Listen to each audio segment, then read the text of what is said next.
Hi everyone, welcome back to Native Bonsai. Marcella here again. Today I'm going to be taking you through some of the new stock that new tube stock that I've acquired in my recent trips around the countryside. I'm going to introduce you to new species that I'm quite excited about playing around with, and obviously they're all pretty much in tube stock form. And I'm going to show you how to wire some up just to get some movement early on. And I'm just going to take you through this little piece here that's the Leptospermum rupestre, which started off as tube stock 4 years ago. So, and here's a little mini version of it there. So that's pretty much how it would have started off.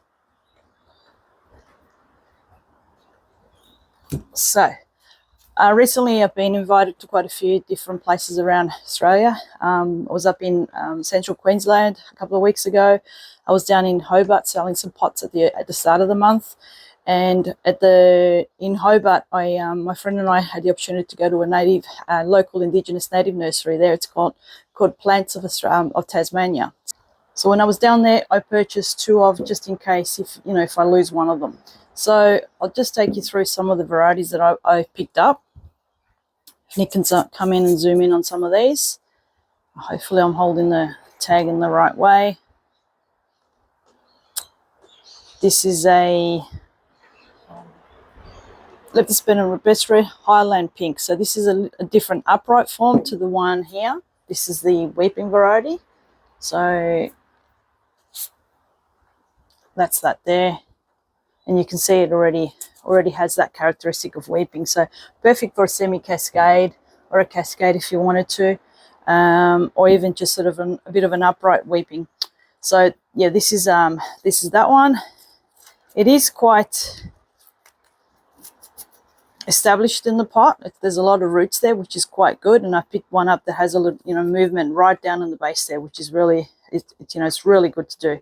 You've got nice movement in there. A second little trunk there, quite interesting. So already it's starting to show signs of inflexibility. So I've been needing to put some wire into that. So as a matter of fact, I'll just do that right now while I'm talking to you.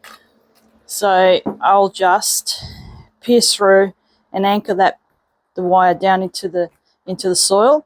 It's probably gone down roughly about 3 or 4 centimeters, and I'll twist that around the trunk, making sure I don't damage that little secondary little trunk. And notice how I've got my finger at the base there to protect and to basically hold the wire in position and to protect the tree from rocking around. Even though it feels quite solid into the pot there, you don't want to be rocking the tree around too much at this stage, just in case the roots can be quite fragile at this stage still. So keep holding it on as you wind up the trunk line, and try and put the wire on as firmly as you can. And because this is a particular variety that has flaky bark, this is a perfect opportunity to twist and put more movement into the bark and twist the bark, because as the tree ages, you'll get muscling and you'll see the actual bark and the twisting of the bark. So it'll be quite interesting. So now that I'm happy with that, I just put the movement in and I start twisting. And yes, the bark, the wire will cut in a little bit quicker, so you just got to be mindful of that, okay? But as I said, this is a perfect time to be putting that twist in there and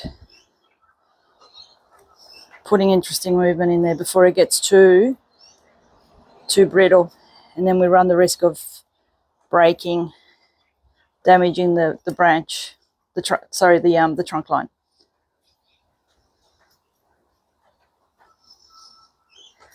So that's quite good movement in there. So I've got that little line there, so I'm going to accentuate that flow into there. So I'm going to push into there.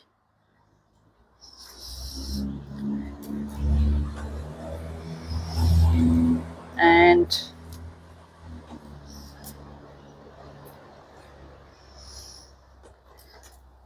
Okay, I'm happy with that. And if you can see, if you look down the side there, nothing is sitting over the top of it. So that curve there moves away. So there's nothing sitting in a line, if that makes sense. It's really important you do that. Don't worry about any branches or establishing, any sort of structural branches at this time. All we're worrying about is putting the movement on. The next thing for this would be to be potted up into my potting mix, as I've talked to you about before. And I'll be doing that in the coming month when I get a little bit more time. So as I said, this is the Leptospermum rupestre, Highland Pink. All right, so some more species. Now we've got here the Leptospermum grandiflorum. Reminds me a little bit of the coastal tea tree. That's why I bought it, the Gaudium labigatum. So the leaf is very, very similar to the coastal tea tree. Again, it looks like it's got a bit of a flaky bark, but as you can see, this one is a little bit looser in the pot, which tells me there isn't a lot of roots in there. So with this one, I will let this one go a little bit more and I'll let it allow it to establish a bit more in that pot, so that when I do put the wire in, I'm not damaging any sort of roots that have just started to establish. So there is still quite a bit of time before it loses its flexibility, so we've got time. This one's already got some naturally interesting movement, so hence why I picked it. It's called Leptospermum glaucans, and it's the glaucus tea tree. And this one, again, it's got nice small leaves, again flaky bark. You can see that the twist is already starting to occur in the bark there. Can you see that the bark sort of just twisting along through there? So that's right, really nice, interesting movement. With this one, again, it'll probably be ready to actually be potted up. So it'll be one that I'll pot it up in about a month or so. And the only thing I will do is I'll put some more wire onto it just to continue movement into this. But for now, I'm quite happy with what it's naturally doing. So it's quite an interesting one to begin with. This is a Leptospermum lanigerum. It's a woolly pink, which means it has, rather than the white flowers, it has pinkish flowers. It'll be really interesting to see when it does flower. And I think they're starting to get some flower buds occurring already. So it'll be interesting to see. Again, I picked this one up. It's got nice movement down at the base, quite interesting through there. My next protocol will be to make sure to actually make a call as to which one I want to continue the line with, rather than keeping both of them. If I was going to keep it as a twin trunk, I'd select the lower one down, and I would definitely take one of these off. So I think I'm going to wire up into this one. So I'll do that now. Again, this is one that's quite solid in the pot. You can see there. So that's a good sign. And again, hold that wire so that it doesn't move around. And the reason why I say that we need to make a call as to which one we're going to continue with is because eventually, even though they'll sort of work out the energy distribution between both of these trunks, one of them at least wants to be a bit stronger and be the leader. And what I found sometimes too is that when I do wire up what I decide to be the leader, sometimes the wire and the movement makes the tree respond a little bit adversely, and it doesn't really like it. So what it does is that rather than putting in its energy into what I've wired up, it'll throw all its energy into something like this. So that's the reason why this one needs to be taken off fairly soon. I won't be doing that today, but it's just something to be mindful of and keep an eye on when you're growing things on. So again, this one, bit of movement, and always twist with the direction of the wire.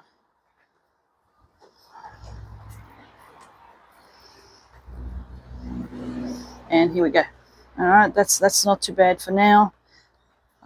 And as I said, I'll take this one off. I won't be doing it today, but I'll take it off. I'll leave that just to see what this does too.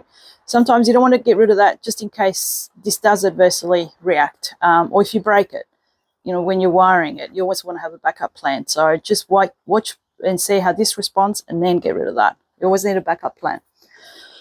All right, now the next one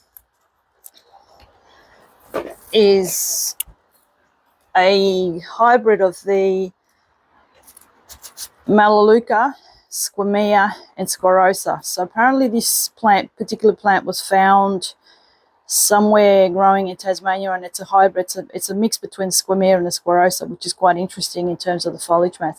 I've played around with the sclerosa, but not the squamea. The squamea is the Tasmanian variety, so it'll be interesting to see how this one develops. Again, it's a cutting, so you can see it's a cutting quite straight through there, and it's not doing a hell of a lot there in terms of sustaining itself, even though there is a lot of foliage mass. So this is another one that I'll be leaving alone. And but interested to see how it would go. I will make a call here though.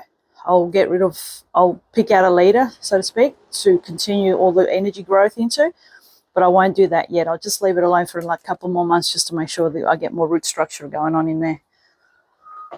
Then the next one is the riparium, the Leptospermum riparium, and the, what are they calling this one? Riverine tea tree. So again, another one that's already starting to feel a little bit sort of, it's still flexible enough so I can let this one go for another couple of months. That won't be too bad. And it's quite solid in there, so if anything, I could put a bit of wire onto this and get it into my smallest growing on pot, and that'll be, you know, starting off its journey. So it'll be interesting to see how this one goes as well. So Leptospermum riparium. This is a Melaleuca gibosa, pink passion. I've got the white, sorry, not the white, the purplish sort of variety of this one. So it'll be interesting to see what the difference is in terms of the flower, the color of the flower. Again, it looks like a cutting grown. So again, it doesn't feel overly stable yet, so I won't do too much more, but it's still flexible enough that I can put a bit of movement in that sort of in another couple of months. So like I said, if it's wobbly around in the pot, don't do anything at all. Just let it establish itself a little bit more. This is another Melaleuca gibosa. This is a white form. So the leaf is a little bit different to the purple one, and the pink form that I just showed you before, and the one that I'm growing. So it'll be interesting to see how this one goes as well. Again, it's another one that's been grown from cutting. So what I'll do with this one is I'll be cutting all this off on this side. All of that will go.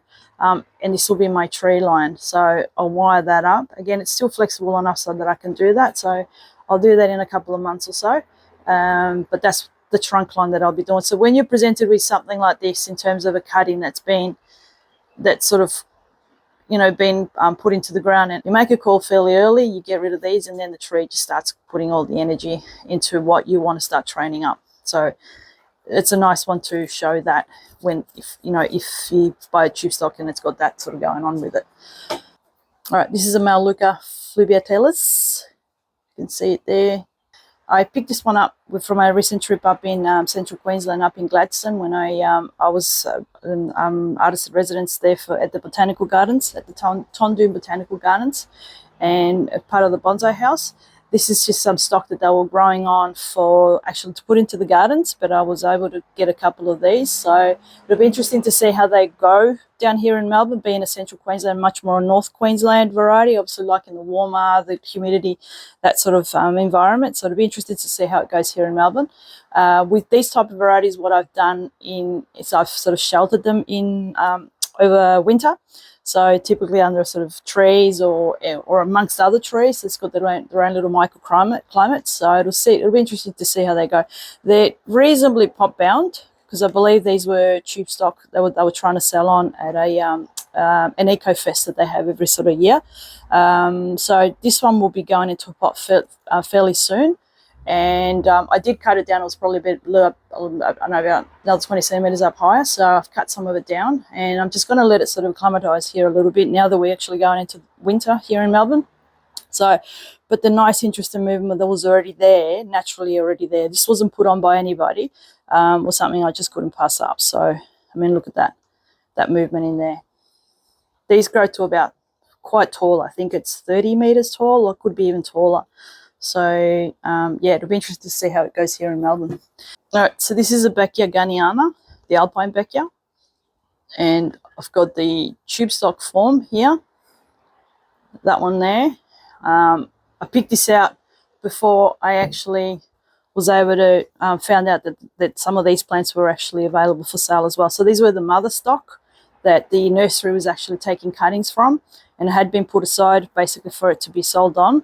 So you can't, these are very slow growing, so you can't sort of pass up that opportunity when you know, if you're given it.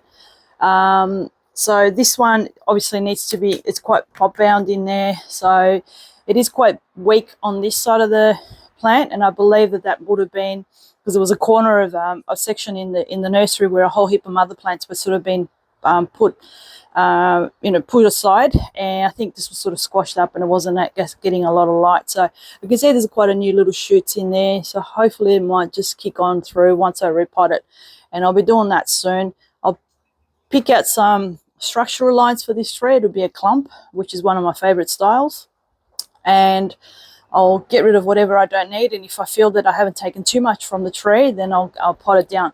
If all I want to do is maybe just put some structure into it rather than getting rid of most of the foliage, then I won't do that. I'll just put the structure in, and then I'll repot it, and I'll get it down into one of 300 ml orchid pot, just to start getting those roots into my soil for starters, and training those roots and getting more fibrous roots.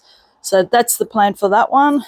And finally, with this one, as I said, this was tube stock that a friend of mine brought back from me when he travelled down into Tassie 4 years ago in 2022. And it's a bit hard to see, but the base is quite thick, and it is a multi-trunked one. I've got two of these. One of them's it's a little bit more upright, but this one's more a sort of a weeping, natural sort of sprawling kind of habit that they tend to do, and that's what I'm sort of working with. It's been crazy time for webbing caterpillars here. Everything's been attacked by webbing caterpillars, so they've been sort of munching through a lot of things, but it doesn't seem to harm them too much. But you can see how quick growing they are. So 4 years old. As I said, the base, it's a bit tricky to see it, maybe from above. There you go. You can see there's quite a nice root brace through there. So really nice variety to play around with, and I'm pretty excited to start up some more, some different ones there to play up with. Now, just one last thing before I let you go. Picked one of these up, and this is just one of the trees that I typically use for my beginners classes, the Leptospermum morrisonii, Burgundy. And it's a bit more advanced, so at this point you still have the ability to put some movement into it, so make sure that would be about as thick as I would recommend you sort of buying anything. Any thicker usually will mean that you're not going to get much movement into the branches. So if you can, just be mindful that, have a bit of a play when you're picking anything, any material up from a nursery. I encourage you to go to Indigenous nurseries over the Bunnings or those type of places. Indigenous nurseries will have much more varieties and much more interesting things for you to play around with. So yeah, thank you for watching, and remember to like, subscribe, and share if you can. And I'll see you all soon. And take care. Thank you.